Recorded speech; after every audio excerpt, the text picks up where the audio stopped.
Qual o papel do médico do sono na avaliação dos condutores? E digo mais para vocês, essa aula é sobre o trânsito e os perigos de um condutor dirigir sonolento. Isso faz parte de um grande projeto que nós estamos envolvidos que se chama Volta Segura. Esse é um projeto em parceria da empresa Biologix com a empresa Vital Sono. E eu vou trazer para vocês muito conteúdo atual sobre esse tema tão importante e ainda pouco falado, que é a sonolência dos motoristas. Vamos começar. Eu vou falar para você sobre um painel atual dos acidentes, vou falar sobre as leis da medicina do tráfego e da medicina do sono sobre isto. O que diz essa lei? O que nós, todos os médicos, precisamos saber sobre os cuidados com os condutores? Vamos falar sobre alguns artigos nacionais e internacionais que abordam esse tema. Onde estão esses condutores? Onde estão esses condutores que têm ronco e apneia, que chegam tão pouco nos consultórios dos médicos do sono? E também qual o papel do médico do tráfego, aquele que faz a avaliação da carteira nisso tudo? E qual o futuro? Como a gente vai melhorar a segurança nas estradas através de políticas públicas e políticas que nós realizamos no nosso consultório. A medicina do tráfego, para quem não sabe, eu sou médica do tráfego, ela é um ramo dentro da medicina que ela estuda o deslocamento, a manutenção do bem-estar das pessoas enquanto elas se deslocam, seja de canoa, seja de asa delta, seja de submarino, seja de avião, seja de carro, de carroça, de jegue. Tudo isso é o médico do tráfego que vai avaliar. E embora vocês pensem que isso não é importante ou que não é tão comum, eu digo para vocês que no Brasil, para cada carteira de motorista emitida, nós temos alguém com uma média de 2 carros. Então, sim, condutores, pessoas que se deslocam, a mobilidade urbana, a mobilidade rural é um tema muito importante. Não só hoje em dia, mas sempre foi importante. Como a gente vai chegar em algum país, como a gente vai se deslocar para o nosso trabalho se a gente não tiver uma mobilidade organizada? E isso é sim saúde. E isso faz parte sim do papel de todo profissional de saúde. No Brasil, nós temos 74 milhões de condutores e esse dado é de 2020. Nós temos um crescimento de 38% do número das nossas habilitações. Dados atuais de 2022, esses dados. Hoje em dia, nós estamos pela primeira vez tendo uma redução do número de procuras de habilitação, de carteiras de motorista. 17% dos motoristas, eles têm mais de 61 anos. Esse é o primeiro fator, gente. Quem está dirigindo mais hoje em dia são pessoas acima de 50 anos. Antigamente, nós tínhamos uma parcela da população muito jovem dirigindo, cedo dirigindo.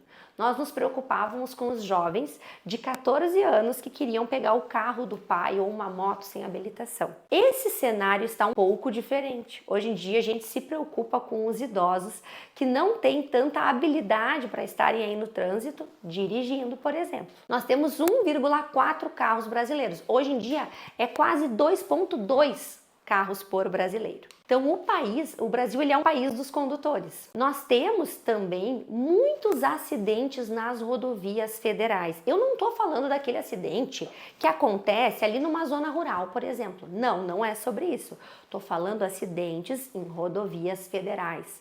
Acidentes que foram relatados por policiais, 63 mil em 2021. Esse dado, pessoal, é assustador. É um dado alarmante, 72 mil pessoas feridas, mais de 5 mil pessoas mortas. Os motoristas sonolentos, eles vão se envolver 8 vezes mais em acidentes. E esse dado, ele precisa nos impactar. Esse dado, ele precisa levar os profissionais de saúde a uma busca por mudar esse cenário. Da mesma maneira que nós, profissionais de saúde, mudamos o cenário da embriaguez no volante. Eu quero essa mesma força, esse mesmo poder que nós temos para mudar a realidade de motoristas sonolentos dirigindo por aí. Essa é a força que nós temos que ter. O sono, ele é a segunda principal causa de acidentes. 40% dos acidentes de trânsito, eles são provocados por motoristas que dormem no volante. Ah, Amanda, é só um motorista de caminhão? É só um motorista de carreta? Negativo. É um motorista como eu e como você. É um motorista do carro, é um motorista não profissional. A sonolência, ela não poupa o não profissional, tá? Eu sou um pai de família, eu sou uma mãe de 2 filhas, eu não vou ficar sonolenta. Isso não tem nada a ver. Por isso que a lei, a regra não fala motorista profissional, condutor profissional. Nada disso, ela fala condutor. 20% das mortes ocorrem por sonolência ao volante. Só que aí é uma pegadinha, gente. Abram os ouvidos. A sonolência, ela vai interferir em outras causas de morte no trânsito. Excesso de velocidade, tomada de decisão ruim, abuso de substâncias, desatenção, velocidade, saída de pista. Não é simplesmente o fato do motorista apagar, não. É o fato dele estar acometido por sonolência. 25% dos motoristas profissionais conhecem algum colega, não eles, algum colega, que já dormiu no volante. E de 16% a 50% admitem que cochilam enquanto dirigem. Então, a gente tem que encarar isso como um problema de saúde pública e uma bela oportunidade de orientação que nós temos da renovação, da troca de classe ou da primeira habilitação dos condutores. Então aqui vocês podem ver todas as implicações que nós temos nos acidentes. Reação tardia, ausência de reação do condutor deixou de manter a distância esperada, manobra de mudança de fase.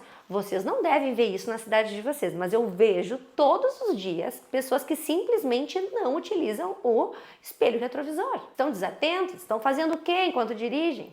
Será que não estão sonolentos? Será que não estão passando por um estado de consciência alterada que tomam péssimas decisões? Então, 40 mil vidas perdidas ao ano. Isso é caro, Amanda? Isso é muito caro. O custo social de cada vítima, 647 mil. E existe o custo que a gente nem consegue mensurar, que é o de perder alguém para uma morte no trânsito. Então, em 2014, que foi o ano que foi calculado esses valores, foram 40 bilhões em acidentes de trânsito, em acidentes que nós poderíamos ter prevenido. Mas o que fala, então falando um pouco mais de medicina do tráfego, sobre como a gente consegue uma habilitação. Uma habilitação não é um direito, pessoal. Uma habilitação, ela é uma conquista. Você está apto para dirigir, ou você não está apto para dirigir, ou você está apto para tal categoria ou não.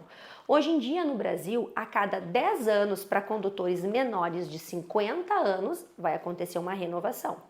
A cada 5 anos para condutores de 50 anos a 70 anos e a cada 3 anos para condutores com idade igual ou acima de 70. Pode ser o único momento que esta pessoa vai ao médico. Olha essa oportunidade de cuidar da saúde desse ser humano. A ideia dele é simplesmente ter uma habilitação, mas a nossa ideia é prevenir uma morte, 2 mortes ou grandes tragédias no trânsito. Esse é um estudo que eu gosto pra caramba, que ele fala que pacientes com apneia obstrutiva do sono, eles vão ter o dobro, 2 vezes as chances de se envolverem em acidente de carro. E esse é um estudo muito legal, que ele corrobora um estudo muito falado de abril de 2025, que é sobre o uso do CPAP. Vocês sabiam que os pacientes que utilizam CPAP, eles vão ter uma queda de 50% na mortalidade cardiovascular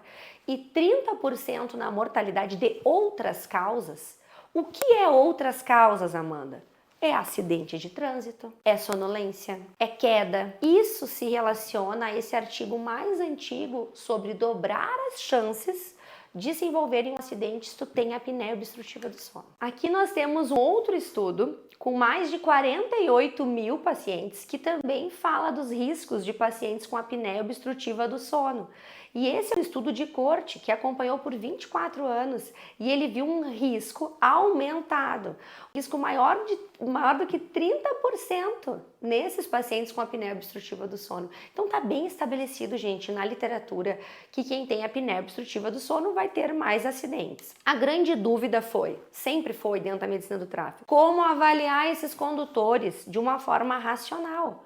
Porque se nós temos 74 milhões de condutores, como eu vou saber quem é grave, quem não é grave, quem tem que fazer uma polissonografia sim ou não? O nosso papel como médico do tráfego, que é aquele médico que vai dar carteira para vocês lá no Detran ou em um consultório, é respeitar a lei. A medicina do tráfego ela é feita por leis, porque são médicos peritos. Então existe uma resolução do CONTRAN, a 927, que ela fala exatamente sobre o que nós temos que fazer no exame do condutor. Por exemplo, exame oftalmológico, exame de otorrino, exame cardio, exame neurológico, locomotor e, pasmem, tá escrito lá, a avaliação dos distúrbios do sono. Quando, Amanda? Na renovação, na adição ou na mudança de categoria. Amanda, então quer dizer que todos os condutores? Não. Quer dizer que quem não dirige moto e quem não dirige carro deve ser avaliado para distúrbios do sono. Amanda, quais distúrbios? Vou mostrar para vocês. Essa resolução, ela vai falar especificamente sobre a apneia obstrutiva do sono. Amanda, mas não falou de síndrome das pernas inquietas? Amanda, não falou de insônia? Não, gente, não falou. Essa resolução 927 está falando de um problema que atinge 1 bilhão de pessoas no mundo, tá? Que se chama apneia obstrutiva do sono, que é um grande problema, que é onde nós temos o maior número de evidências, tá? O que mais ela fala? Ela diz exatamente como eu devo avaliar o meu condutor. Ela vai dividir em 2 grandes grupos, uma avaliação subjetiva e uma avaliação objetiva do condutor para nós respeitarmos essa lei 927. Começa falando que nós temos que fazer uma escala de sonolência, uma escala que todos vocês conhecem, que é a escala de Epworth. A escala de Epworth é uma escala de sonolência, só que ela é autorreferida. O paciente vai falar se ele fica sonolento ou não em determinadas situações. Qual a chance dele dormir? Nenhuma chance, pequena chance, moderada chance ou alta chance de cochilar naquela situação. Além disso, nós vamos analisar também alguns parâmetros objetivos. Quais? A pressão arterial sistólica, a pressão arterial diastólica, se ela estiver acima de 130/85 é um ponto. Se esse paciente tem um IMC acima de 30, é outro ponto. Se o perímetro cervical é acima de 45, é um ponto. Mulheres, 38.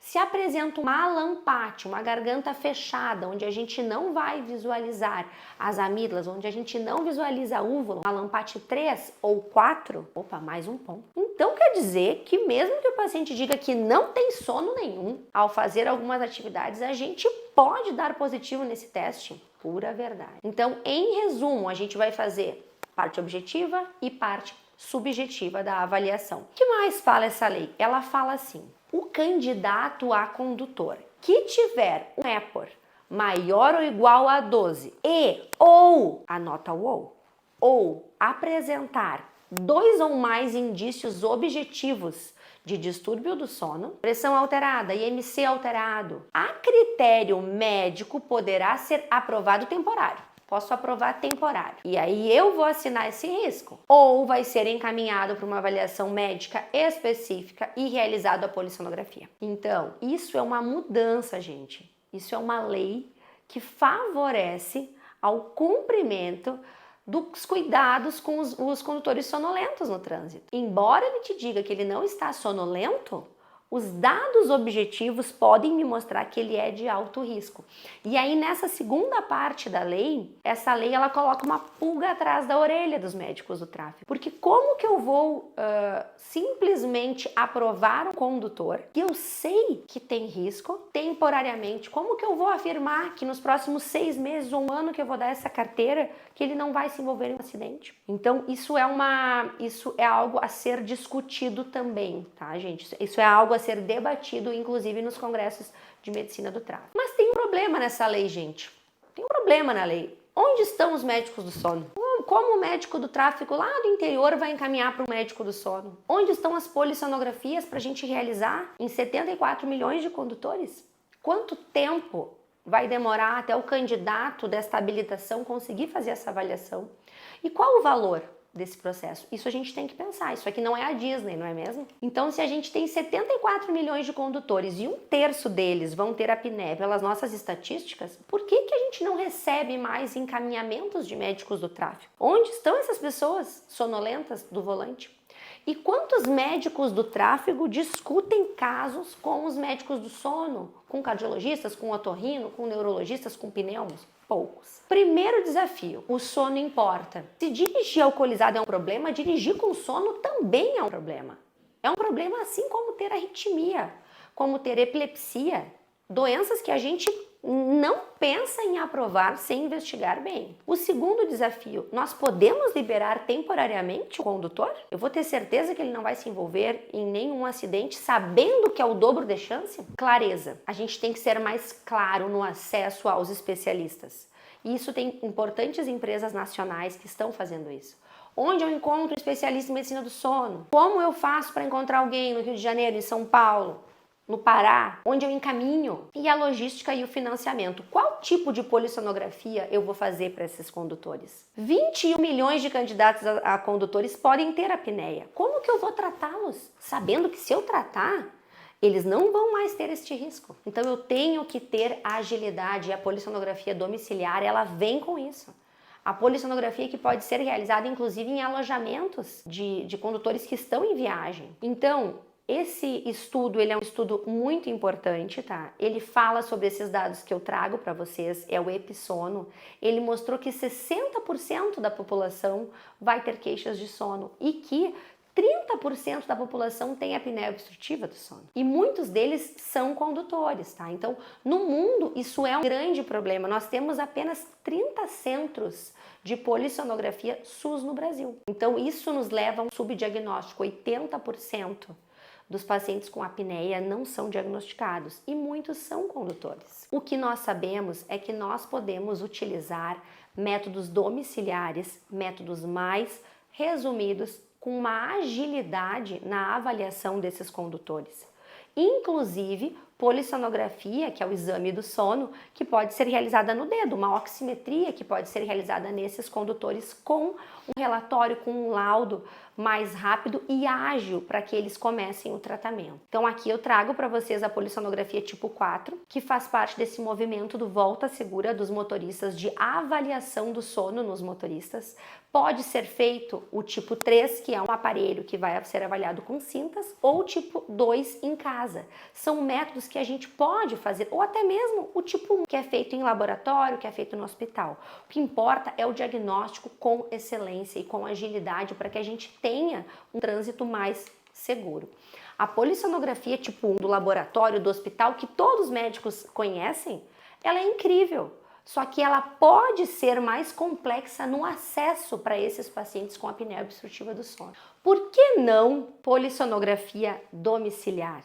Esse é o estudo do Dr. George, que fez a validação em pacientes de alto risco com a polissonografia do dedo, a tipo 4, com a polissonografia do laboratório, a tipo 1, demonstrando a acurácia desse exame em pacientes de alto risco. O condutor, ele é o quê, gente? O condutor, ele é um paciente de alto risco. Então aqui a gente consegue demonstrar como funciona a tecnologia. Então, através do celular e através de um oxímetro, nós vamos ver não apenas a posição, não apenas a saturação de oxigênio, as dessaturações, a carga, a hipóxia, a frequência cardíaca. Nós vamos ter informações dentro de um laudo, onde a gente consegue nivelar esse paciente em leve, moderado a grave através do índice de dessaturação. Então isso pode ser realizado, inclusive já é feito esse screening fora do Brasil para motoristas com ótimos resultados. O que eu vejo como futuro dentro da medicina do tráfego? A integração. Médico do tráfego, médico do sono, Detran, Abramet, Absono, todos unidos para realmente trazer os motoristas de uma forma segura, tornar o nosso trânsito mais seguro. Consultas online com especialistas de todas as regiões. Hoje em dia a gente não tem mais essa barreira de eu não tenho especialista na minha cidade. O online veio para ficar. Polissonografia laboratorial para quem precisa, sim, mas para quem é alto risco de distúrbio respiratório, tecnologias domiciliares. E aí eu falo da polissonografia tipo 3, as cintas, e falo da polissonografia tipo 4 também. Diagnóstico e tratamento com agilidade. Isso definitivamente vai nos auxiliar a mudar o trânsito no Brasil. Essa escalada, ela começa com conhecimento, que é o que vocês estão tendo aqui no curso, diagnóstico, avaliação de custo e logística, tratamento efetivo e acompanhamento. A gente tem que acompanhar. Usou CPAP, não usou, fez cirurgia, usou aparelho intraoral. Isso vai nos trazer resultados. Então, para concluir, o que vocês precisam saber sobre esse assunto? 74 milhões de condutores, 30% deles eu afirmo aqui hoje que tem apneia obstrutiva do sono. Essa avaliação faz parte de uma resolução, tá? Do COTRAN 927. O papel do médico do tráfego, ele é decisivo nisso. Inclusive, ele é muitas vezes o único médico que esse condutor vai ver em 10 anos, tá? Ainda não existe consenso, vocês viram que a lei fala aprovação temporária e ou. Mas existe o bom senso e existe vida de pessoas a serem preservadas. A polissonografia a ser escolhida vai ser a um critério de custo-efetividade e da região onde o condutor está. Cada vez mais a gente caminha para modelos domiciliares mais efetivos e mais custo-efetivos para avaliar essa população de risco. A apneia, ela está atingindo 1 milhão de pessoas em todo o Brasil. É muita gente. A gente tem que pensar em como tratar todas essas pessoas. O diagnóstico, ele pode ser laboratorial ou ambulatorial. E as manifestações, elas vão permear vários profissionais. Não apenas o médico do tráfego, o cardiologista, o endócrino, o reumato.